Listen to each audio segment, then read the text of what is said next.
അസ്സലാമലൈക്കും. ഇപ്പം നമ്മളെ കൊല്ലക്കാരിതിനെ കരിഞ്ചാള മത്തി എന്നൊക്കെ പറയും. ഇത് വെച്ചിട്ടുള്ള അടിപൊളി മസാല തയ്യാറാക്കാണ് നമ്മളിത് വന്നേക്കുന്നത്. അപ്പം കൂട്ടുകാർ ചാനൽ സബ്സ്ക്രൈബ് ചെയ്യാതെ കാണുവാണെങ്കിൽ ആ സബ്സ്ക്രൈബ് ഒന്ന് ചെയ്തേക്കണം.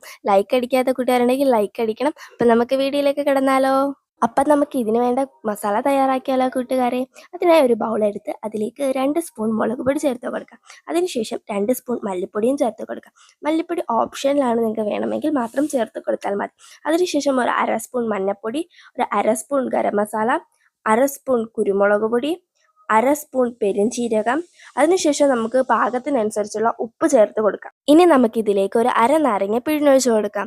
നാരങ്ങ ഇല്ലെങ്കിൽ നിങ്ങൾക്ക് വിനാഗിരിയും ചേർക്കാവുന്നതാണ്. വീഡിയോ സ്കിപ്പ് ചെയ്യാതെ കാണണേ കൂട്ടുകാരെ, എന്നാൽ മാത്രമേ ഈ റെസിപ്പി ഫുള്ളായിട്ട് നിങ്ങൾക്ക് മനസ്സിലാകുകയുള്ളൂ. ഈ സമയം കൊണ്ട് ലൈക്ക് ചെയ്യാതെ കാണുന്ന കൂട്ടുകാർ ആരെങ്കിലും ഉണ്ടെങ്കിൽ ഒന്ന് പോയി ലൈക്ക് ബട്ടൺ അടിച്ചു പൊട്ടിച്ചേക്കണേ. ഇനി നമുക്കിതിലേക്ക് കുറേശ്ശെ വെള്ളം ഒഴിച്ച് ഒരു തിക്ക് കൺസിസ്റ്റൻസിയിലാകുന്നവരെ നന്നായി ഒന്ന് മിക്സ് ചെയ്തെടുക്കാം. ഈ സമയം കൊണ്ട് ഷെയർ ചെയ്യാതെ കാണുന്ന കൂട്ടുകാർ ആരെങ്കിലും ഉണ്ടെങ്കിൽ നിങ്ങളുടെ ഫ്രണ്ട്സിനും ഫാമിലി മെമ്പേഴ്സിനും ഷെയർ ചെയ്തൊന്ന് സപ്പോർട്ട് ചെയ്യണേ. അപ്പോൾ കൂട്ടുകാരെ, നമ്മൾ കുറേശ്ശെ വെള്ളം ഒഴിച്ചത് ഒരു തിക്ക് കൺസിസ്റ്റൻസിയിലാക്കി എടുത്തിട്ടുണ്ട്. ഈ ഒരു കൺസിസ്റ്റൻസിയാണ് നമുക്ക് ആവശ്യം. നമുക്ക് നന്നായി ഒന്ന് മിക്സ് ചെയ്തെടുക്കാം. ഈ ഒരു കൺസിസ്റ്റൻസി ആകുമ്പോൾ ഇനി നമുക്കൊരു കാര്യം ചെയ്യണം. ഒരു ബൗൾ എടുത്തിട്ട് ഇതിൽ നിന്ന് കുറച്ച് മസാല നമുക്കൊന്ന് മാറ്റിയെടുക്കാം. ഇപ്പം നിങ്ങൾ വിചാരിക്കും എന്തിനാണ് ഈ മസാല മാറ്റുന്നത്? അതൊരു സീക്രട്ടിനാണ്. ഈ വീഡിയോ നിങ്ങൾ സ്കിപ്പ് ചെയ്യാതെ കണ്ടാലേ അതിൻ്റെ രഹസ്യം നിങ്ങൾക്ക് മനസ്സിലാവുള്ളൂ. ഇനി നമുക്കിതിലേക്ക് നമ്മുടെ മെയിൻ ഐറ്റമായ മീൻ, കരിഞ്ചാള അല്ലെങ്കിൽ മത്തി.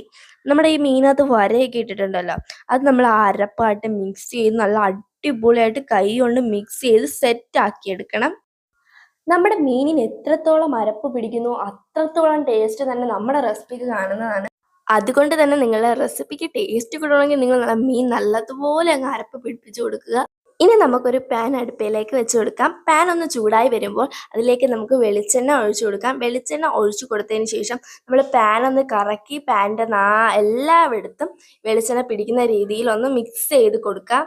അപ്പോൾ വെളിച്ചെണ്ണ ഒന്ന് ചൂടായി വന്നിട്ടുണ്ട്. ഇനി നമ്മൾ നേരത്തെ അരപ്പയിൽ കുളിപ്പിച്ച് വെച്ച മത്തിക്കുട്ടന്മാരെ ഇട്ടൊന്ന് ഫ്രൈ ചെയ്തെടുക്കാം. ആ വെളിച്ചെണ്ണയിൽ ഇടുമ്പോൾ തന്നെ ആ മണമുണ്ട്, അത് എത്ര ആയാലും പറഞ്ഞറിയിക്കാൻ പറ്റത്തില്ല. നമുക്ക് എല്ലാ മീനും നിരത്തിയിട്ട് അങ്ങ് പൊരിച്ചെടുക്കാം. അപ്പോൾ ഇനി നിങ്ങൾ മത്തി മേടിക്കുമ്പോൾ ഒരു വട്ടമെങ്കിൽ ഈ റെസിപ്പി ഒന്ന് ട്രൈ ചെയ്ത് കൊടുക്കുക. അത്രയ്ക്ക് അടിപൊളി റെസിപ്പിയാണ്. അതുകൊണ്ടാണ് നിങ്ങളുമായിട്ട് ഞാനൊന്ന് ഷെയർ ചെയ്യുന്നത്. ഇനി നമുക്ക് ഒരു സൈഡ് വേവുമ്പോൾ ഒന്ന് തിരിച്ചിട്ട് കൊടുക്കാം. തിരിച്ചിട്ടുമ്പോഴാണെങ്കിൽ നമുക്ക് സഹിക്കാൻ പറ്റാതെ അത്രയ്ക്ക് മണമാണ് ഗൈസ്. അത് നിങ്ങൾക്ക് എത്ര ആയാലും പറഞ്ഞറിയിക്കാൻ പറ്റത്തില്ല. ഇനി നമുക്കിതൊന്ന് തിരിച്ചിട്ട് 2 സൈഡും നല്ലതായിട്ടൊന്ന് ഫ്രൈ ചെയ്തെടുക്കാം. നിങ്ങൾ ഈ വീഡിയോ ഉറപ്പായിട്ടും ട്രൈ ചെയ്ത് നോക്കണം. അതിനുശേഷം അതിൻ്റെ ഫീഡ്ബാക്ക് ഞങ്ങളുടെ കമൻറ്റ് ബോക്സിലൂടെ അറിയിക്കാൻ മറക്കരുതേ. അങ്ങനെ എല്ലാ മീനും നമ്മൾ തിരിച്ചിട്ടിട്ടുണ്ട്. ഇനി ഇതൊന്ന് വെന്ത് വരുന്നവരെ നമുക്കൊന്ന് വെയിറ്റ് ചെയ്യാം. വെയിറ്റ് ചെയ്യാനുള്ള ക്ഷമ ആർക്കും കാണത്തില്ല, എന്നാലും വെയിറ്റ് ചെയ്തല്ലേ പറ്റൂ. അങ്ങനെ നമ്മുടെ മീനെല്ലാം ഒന്ന് വെന്ത് വന്നിട്ടുണ്ട്. ഇനി നമുക്ക് ഈ പാനിൽ നിന്ന് മീനെല്ലാം എടുത്ത് മാറ്റാം. ഇനി നമുക്ക് അതേ പാനിൽ തന്നെ ചുറ്റിച്ച് കുറച്ച് വെളിച്ചെണ്ണ ഒഴിച്ചു കൊടുക്കാം.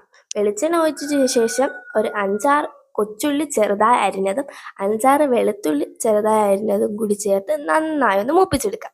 വെളുത്തുള്ളിയും കൊച്ചുള്ളിയും കൂടെ നന്നായിട്ടൊന്ന് മിക്സ് ചെയ്ത് മൂത്ത് വന്നപ്പോഴാണ് അടുത്ത നമ്മുടെ ഇൻഗ്രീഡിയൻറ്റ് ചേർക്കേണ്ടത്. എന്താണെന്നറിയാമോ?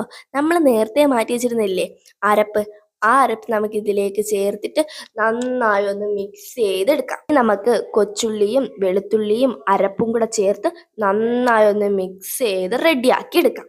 ഇപ്പം കൂട്ടുകാർക്ക് മനസ്സിലായില്ലേ നേരത്തെ എന്തിനാണ് നമ്മൾ അരപ്പ് മാറ്റിയെന്ന്? അപ്പോൾ ഇതെല്ലാം കൂടെ നല്ലതൊന്ന് മൂത്ത് വരട്ടെ, അതുവരെ നമുക്കൊന്ന് വെയിറ്റ് ചെയ്യാം. എല്ലാം കൂടി ഒന്ന് മൂത്ത് വന്നിട്ടുണ്ട്. ഇനി നമുക്ക് നമ്മുടെ മെയിൻ ഐറ്റമായ പൊരിച്ചു വെച്ചിരിക്കുന്ന നമ്മുടെ മത്തിക്കുട്ടന്മാരെ ഇതിനകത്തേക്ക് ഇട്ട് നന്നായി ഒന്ന് മിക്സ് ചെയ്തെടുക്കാം. അങ്ങനെ നമ്മുടെ എല്ലാ മത്തിക്കുട്ടന്മാരെയും അരപ്പിലേക്കിട്ട് നന്നായിട്ട് മിക്സ് ചെയ്ത് എല്ലാം കൂടി ഒന്ന് യോജിപ്പിച്ചെടുക്കാം. അപ്പം നമ്മുടെ മീനും അരപ്പും കൂടെ ഒന്ന് മിക്സ് ആവുമ്പോൾ തന്നെ നല്ലൊരു മണം വരും. എൻ്റെ മോനെ, ഒരു രക്ഷയില്ല. നിങ്ങൾ ഒരു വട്ടമെങ്കിലും ഇത് ട്രൈ ചെയ്ത് നോക്കുക. ട്രൈ ചെയ്തില്ലെങ്കിൽ നിങ്ങൾക്ക് വലിയ നഷ്ടമാണിത്. ഒരു വട്ടമെങ്കിലും നിങ്ങൾ മസ്റ്റ് ട്രൈ ആയിട്ടാണ്. ഞാൻ നിങ്ങൾക്ക് 100% ഉറപ്പ് തരികയാണ്. നിങ്ങൾ ട്രൈ ചെയ്ത് നോക്കുമ്പോൾ നിങ്ങൾക്ക് ഉറപ്പായിട്ട് ഇഷ്ടപ്പെടും. അത്രയ്ക്ക് അടിപൊളിയാണ്. അങ്ങനെ നമ്മുടെ സ്വാദിഷ്ടമായ കരിഞ്ചാള റോസ്റ്റ് ഇവിടെ തയ്യാറായിട്ടുണ്ട്. ചാനൽ ആരെങ്കിലും സബ്സ്ക്രൈബ് ചെയ്യാതെ കാണുന്നുണ്ടെങ്കിൽ ഒന്ന് സബ്സ്ക്രൈബ് ചെയ്ത് സപ്പോർട്ട് ചെയ്യണേ. ലൈക്ക് ചെയ്യാത്ത കൂട്ടുകാരുണ്ടെങ്കിൽ ഒന്ന് ലൈക്ക് ചെയ്ത് സപ്പോർട്ട് ചെയ്യുക. നിങ്ങളുടെ ഫ്രണ്ട്സിനും ഫാമിലി മെമ്പേഴ്സിനും വീഡിയോ ഒന്ന് ഷെയർ ചെയ്ത് കൊടുക്കുക. പുതിയൊരു അടിപൊളി വീഡിയോ ആയിട്ട് വരുന്നവരെ എല്ലാ കൂട്ടുകാർക്കും അസ്സലാമു അലൈക്കും.